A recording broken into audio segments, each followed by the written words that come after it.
अभी आप ही देख लें क्या करना। तो अल्लाह के बंदो, आपकी खिदमत के लिए यहाँ पर जो है ना वो अल्लाह के मेहमान समझ के, लालच किसी से कोई नहीं है। आपकी तवज्जो है मेरी तरफ? लालच किसी बंदे से कोई नहीं है, एक चवानी की लालच कोई नहीं है। मैं अपनी बात करूँ, ठीक है, क्योंकि ना ही अपना किसी से कोई तनख्वाह का तकाजा है, ना ही किसी से पैसों का तकाजा है। ये हजरत के ग्रुप है, इनके ग्रुप है, दिल करेगा अच्छा लगे तो ये 4 पैसे जेब में डाल देंगे तो इनकी मर्जी है, वरना कोई वो सिलसिला नहीं। आपकी खिदमत करना, मैंने आपको पहले बताया, मेरे ग्रुप में जो लोग हैं, फरमाया मुफ्तियाने इकराम फरमाते हैं जो बंदा ये चाहता है कि मक्के और मदीने की उसको हाज़िरी नसीब हो, मुफ्तियाने इकराम फरमाते हैं जो बंदा ये चाहता है कि मुझे मक्के और मदीने की ज़िंदगी नसीब हो, वो हाजियों की खिदमत किया करे। समझ लें, तो हाजी एक किसी दुनियादार बंदे का हाजी मेहमान हो ना, किसी CM का कोई मेहमान हो, किसी MP MNA का मेहमान हो, तो उसके ज़मीन पर कदम नहीं लगते। तो जो अल्लाह का मेहमान है उसकी शान कितनी होती है, ये समझने की चीज़ें हैं सारी।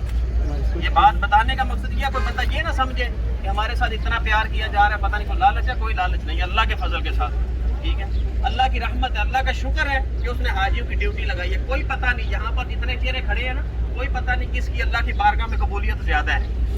हो सकता है जो मेरी तरह ये चमकदार जुब्बे कुब्बे पहन के खड़े हैं, इनकी मकबूलियत कोई ना हो।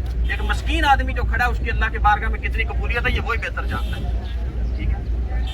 तो मतलब ये है कि हशर को होगा ये मालूम कि जीता कौन और हारा कौन, ये मरने के बाद पता चलेगा। ये तो उसकी सतारी का सदका है ज़ाहिरीन, ये उसकी सतारी का सदका है जिसने हमारे आबू पर पर्दे डाले हुए हैं। हम लोगों के सामने बड़ा अच्छा बनने की कोशिश करते हैं, लेकिन हम अच्छे है कोई नहीं है।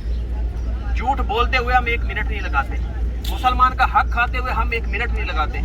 बात करने का मकसद ये, फिक्र आखिरत याद दिलाने का मकसद ये, यही वो मैदान है जिसके मुतालिक मुफ्तियाने इकराम फरमाते हैं कि इसी हशर के मुतालिक एक रवायत मिलती है कि हशर का जो मैदान बर्पा होगा वो मैदान महशर यहीं पर लगेगा।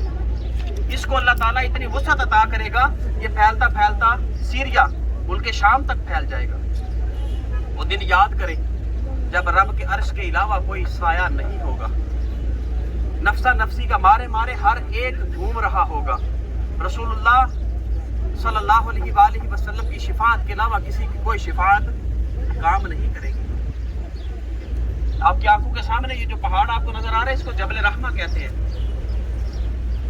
ये लोग ऊपर जाके जो घूम रहे हैं ना, मैं समझता हूँ उन लोगों से अफजल आप लोग हैं। उसकी वजह ये है, आप इल्मे दीन की बातें सीख रहे हैं, वो लोग ऊपर जाके वीडियो और तस्वीरें निकाल रहे हैं, ठीक है। तो अल्लाह के नबी सल्लल्लाहु अलैहि वसल्लम के पास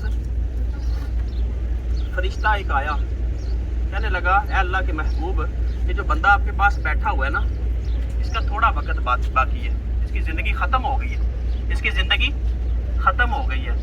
तो अल्लाह के नबी सल्लल्लाहु अलैहि वसल्लम से ने उसको फरमाया कि मेरे सवाबी, तू जाके इल्मे दीन की महफिल के अंदर बैठ जा, तू जाके इल्मे दीन सीखने में मसरूफ़ हो जा, तो दुनिया से जाएगा तो शहीदों के अंदर तेरा नाम लिखा जाएगा, ठीक है।